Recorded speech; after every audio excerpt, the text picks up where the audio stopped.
اسلام میں بہت سے دردناک واقعات پیش آئے ہیں. کتنے صحابہ کرام اللہ تعالیٰ کے راستے میں شہید ہوئے. حضرت فاروق اعظم رضی اللہ تعالیٰ عنہ خلیفہ راشد، ان کو محراب کے اندر شہید کیا گیا خلیفہ ہونے کی حالت میں، اور اتفاق سے وہ بھی محرم کے مہینے میں شہید ہوئے. اللہ تعالیٰ نے ان کو بھی اپنے پاس بلانے کے لیے محرم کا انتخاب فرمایا تھا. حضرت عثمان غنی رضی اللہ تعالیٰ عنہ کو شہید کیا گیا، مظلوم طریقے، ظالمانہ طریقے پر شہید کیا گیا.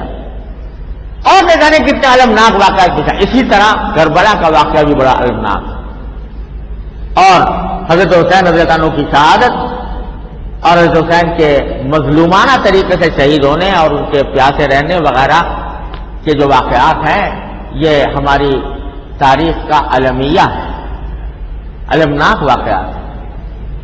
لیکن شریعت نے کسی بھی واقعے پر ماتم کرنے کا اور اس طرح شوق منانے کا کہ جس سے آدمی اپنے گریبان چاک کرے، اپنے سینہ پیٹے، اس کی قرآن کریم اور نبی کریم سرور عالم صلی اللہ علیہ وسلم نے ممانعت فرمائی تھی.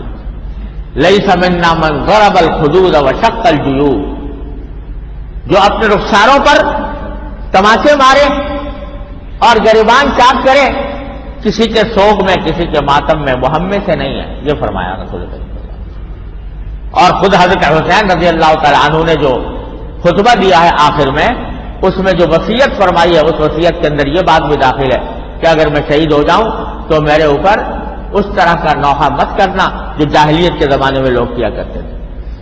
اس سے ممانعت کی ہے.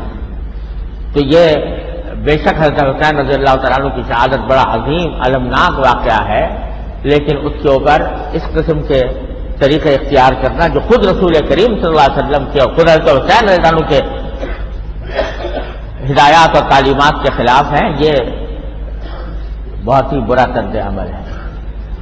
کچھ لوگ ہیں جو یہ کرتے ہیں، اس کو دین کا حصہ سمجھتے ہیں، اپنے دین کا حصہ انہوں نے سمجھا ہوا ہے. لیکن جو حضرات کے جو اہل سنت ہیں اور نبی کریم صلی اللہ علیہ وسلم اور صحابہ کرام رضی اللہ تعالیٰ عنہ کے طریقے پر اپنی زندگی گزارنا چاہتے ہیں، ان کو اس سے مکمل پرہیز کرنا چاہیے اور اس سے اپنے آپ کو دور رکھنا چاہیے. البتہ یہ ضرور ہے کہ ہر ایک آدمی اپنے کیے کا مکلف ہے. ہر ایک آدمی نصیحت کی جا سکتی ہے، فہمائش کی جا سکتی ہے، دلائل کے ساتھ کسی کے موقف کو غلط کہا جا سکتا ہے، لیکن اس کو باہمی خونریزی کا ذریعہ بنانا اور آپس میں لڑائی جھگڑے کا ذریعہ بنانا، یہ کسی طرح ہمارے دین کی تعلیم نہیں ہے کہ ہم اس کی بنا پر ایک دوسرے کے خون کے پیاسے ہو جائیں، ایک دوسرے کی جان لینے لگیں. افسوس ہے کہ جب محرم کا مہینہ آتا ہے تو یہ خطرے محسوس کیے جاتے ہیں کہ کہیں آپس میں لڑائی اور خونریزی شروع نہ ہو جائے.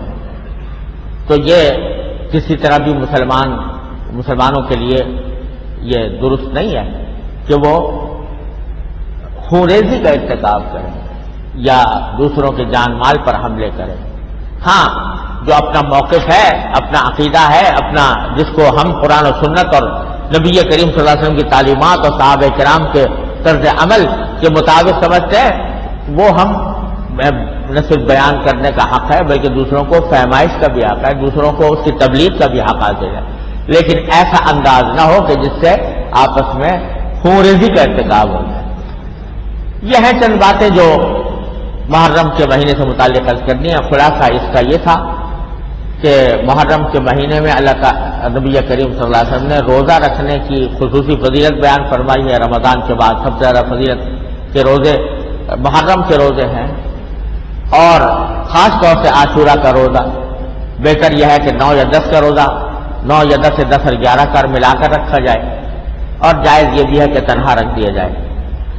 اور اس کے علاوہ عاشورہ کے دن اپنے گھر میں کچھ اپنے اہل و عیال کے لیے کچھ بہتر نفقے کا انتظام کرنا، یہ بھی احادیث سے ثابت ہے۔ اس کے علاوہ جتنی باتیں لوگوں نے گھر رکھی ہیں ان کا دین سے کوئی تعلق نہیں ہے۔ اللہ تبارک و تعالیٰ اپنے فضل و کرم سے، اپنی رحمت سے ہمیں اس مہینے کی صحیح برکات حاصل کرنے کی توفیق عطا فرمائے اور خرافات اور ناجائز امور سے بچنے کی توفیق عطا فرمائے۔ وآخر دعوانا الحمدللہ۔